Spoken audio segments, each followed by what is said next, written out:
I'm Kathryn. And I'm Abby. And this is Tea Talks. So today we're going to be talking about Mary Wollstonecraft and her response to Edmund Burke's thoughts on the French Revolution. In her paper she wrote called A Vindication of the Rights of Men. And she responds to Burke through a myriad of points. We're going to go over those, but she had a lot to say. Not all good things. We'll start this video with that. She did not have a lot of good things to say about Burke's opinions on the French Revolution. She really fought for the betterment of women in her time, both in the home and in the workplace. She really believed that women deserved the same rights of men long before feminism was a huge part of society. And she also witnessed the French Revolution in Paris, so that could also explain a little bit of why she felt so strongly about it. But she was the daughter of a farmer, and then she worked as a governess, so she was part of this emerging bourgeoisie class. Which is what we would call today as bougie. I know we all know that term. And she was bad at bougie. Let's just go She there. was. So Wollstonecraft attacked this idea of hereditary privilege that Burke presents in his paper. And she also attacks the rhetoric he uses to kind of show that. So he uses a lot of flowery rhetoric, and she kind of turns that on its head and kind of takes it back at him. And she also has a real big issue with how he talks about Marie Antoinette. And so she takes that and, puts in her own feminist views.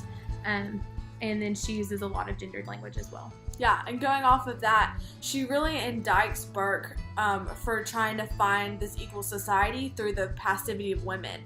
She really turns that on its head and is like, no, like this isn't how we reach an equal society, by women sitting back and doing nothing. And so she really argues for the middle class and the emerging middle class, because there really wasn't one yet. And so she kind of goes against this aristocratic code of manners that had been fostering in France for so long.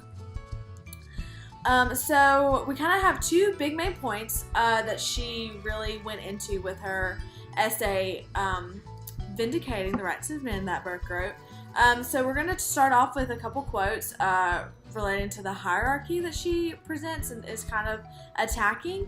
So our first quote is, "The birthright of men, to give you, sir, a short definition of this disputed right, is such a degree of liberty, civil and religious, as it is compatible with the liberty of every other individual with whom he is united in a social compact and the continued existence of that compact."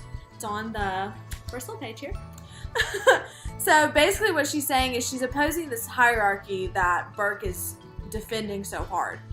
She's not seeing why somebody's birthright is like the only right that they have. Like, why can they not exceed past that? She is saying you definitely can. Like, that's the whole point of kind of creating this new hierarchy, like something better. So then she's talking about kind of the demon of owning things. And so there's this quote, "The demon of property has ever been at hand to encroach on the sacred rights of men." So what she's saying is she sees what the aristocrats are taking from people and why money and objects and things are so important, as opposed to everything else in life that could be important. And because she's a part of this emerging middle class, she is attacking Burke for having such a one-way side of thinking. As we move on through her essay, she gets more into depth about kind of how the aristocracy just keeps gaining power. And so with this quote, she says, "Yes, sir, the strong gain riches, the few have sacrificed the many to their vices, and to be able to pamper their appetites and supinely exist without exercising mind or body, they have ceased to be men." So she's attacking these people that have gained power, but they're not thinking about everything that they've lost. They've lost their humanity. They've lost their connection with their families and all these other things that they just disregarded because all they wanted was power. And what did they gain from that? In France, when we look at the French Revolution, there were people dying. There were people starving. Like, nobody was benefiting from the way that the aristocracy was gaining power. And so going back to kind of talking about Burke's ideas of liberty and the vindication, or in the rights of men, he's saying that liberty only comes from the hierarchy. So you can only get your liberty through whatever class you're in. You're stuck there. Like Burke is saying that you're not supposed to move up through that. And with this, she is saying security of property. Behold, in a few words, the definition of English liberty. And to the selfish principle, every nobler one is sacrificed.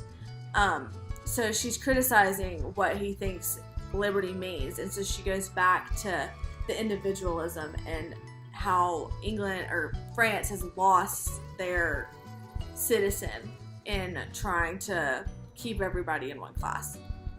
And so Burke says, like, the poor need to stay in their place. They don't need to rise. They don't need to get better. They don't need to be helped. And so basically she's saying that she knows that this might be the easiest route to take, but it's not the humane route to take. And she says, I know indeed that there is often something disgusting in the distresses of poverty, at which the imagination revolts and starts back to exercise itself in the more attractive Arcadia of fiction. So it's easier to pretend that poverty isn't happening or that bad things aren't going on, but she attacks Burke for saying that it's fine staying that way because those people don't matter, which she disagrees with. So she's a pretty boss lady, I would say. And our second point is going back to, the hallmarks of Romanticism. You've got nature and enlightenment, and one way that she really uses the nature in her essay is, so in the longer version, one of her critiques on his rhetoric is, she states, there is no end to this implicit submission to authority. Somewhere it must stop, or we return to barbarism, and the capacity of improvement, which gives us natural scepter on earth, is a cheat that leads us from inviting meadows to bogs and dunghills. So she uses this rhetoric that Burke uses to describe, like, the beautiful landscapes of France and the beautiful palace, and she uses it to serve a different purpose, though, through her representation of the landscape. She uses it to be a critique on social virtue. She also takes us further, and she says, these are Gothic notions of beauty. The ivy is beautiful, but when it insidiously destroys the trunk from which it receives support, who would not grub it up? So, in short, the beauty of that is dangerous, and it's a lot like the ornamental life that the French aristocrats lived that fed off the taxes and the work of the peasant class. Like, it began to destroy that. And so, again, who would not grub it up? Like, why would they not, revolt and choose to make that choice? We've all seen the Palace of Versailles. What's the point of that? Mm-hmm. She also states that, going more on to enlightenment, their minds, in fact, instead of being cultivated, have been so warped by education that it may require some ages to bring them back to nature and enable them to see their true interest with that degree of conviction which is necessary to influence their conduct. So going back a little bit to what Kathryn said about how, they've gained all this, but what have they lost? All of this knowledge has taught them the wrong thing. They have gained all this information and all of these things in their upper class life, but they have lost a part of their humanity. And then she also goes on to say, it is necessary emphatically to repeat that there are rights which men inherit at their birth as rational creatures who are raised above the brute creation by their improvable faculties. And again, this is something that has been learned. It has been taught to them. And it goes against the natural order of ownership and sustenance. So, the belief then was that, we owned the land, not that the land was there to help us and to sustain us.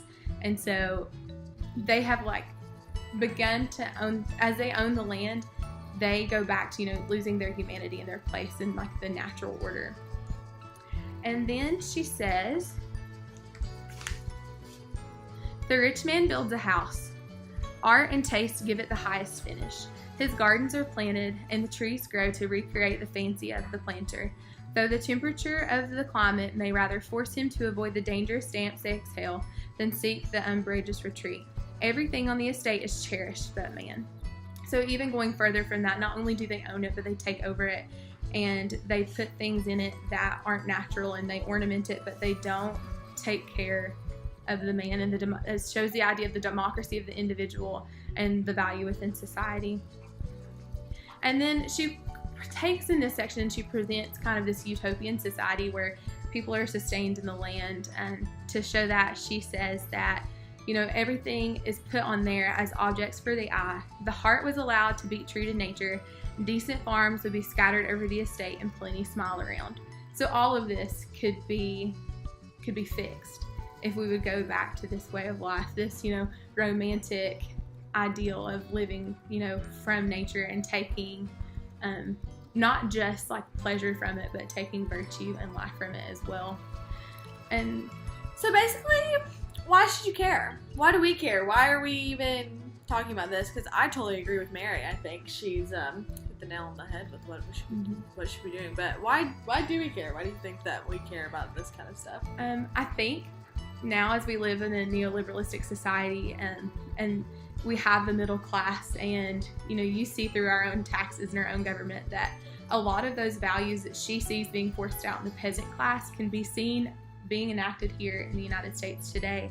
The working class still works to support as a cog in this larger machine that, you know, reproduces, and it has modes of reproduction, which is much like the French work to support the aristocracy. And so she kind of presents this idea that, you know, there is more to your value and virtue in society other than just feeding the aristocracy or the leaders of the government. Right.